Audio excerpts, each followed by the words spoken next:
araw po o magandang hapon sa lahat. Ako po si Janeline Piduhan. Papatotoo po ako sa buhay ko. Simula po ako napunta sa Glory Harvest.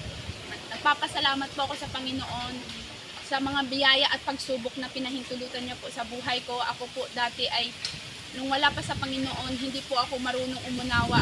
At ang tanging sariling karunungan ko lang po ang nagagamit. Kaya yun po ang pinagpasalamat ko sa Kanya dahil binago niya po ako sa pamamagitan ng binigyan niya ako ng tunay na karunungan upang ito'y magamit ko po upang unawain ang Kanyang pinapagawa ng kabutihan ko sa kapwa ko. At lalo din po, pangalawa po, sa pamilya ko po, binigyan niya din po ako ng pag-unawa upang ito ay aking magamit po sa pamilya.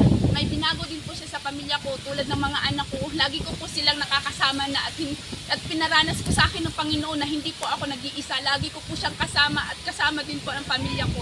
Pinagpapasalamat ko po yun sa Panginoon at papuri ko talaga sa Kanya at hindi niya ako pinabayaan sa gitna ng pinahintulutan niyang pagsubok sa buhay ko. Pinatunayan niya po sa akin na buhay siya dahil sa pagsubok po na yun ay pinatatag niya po ako.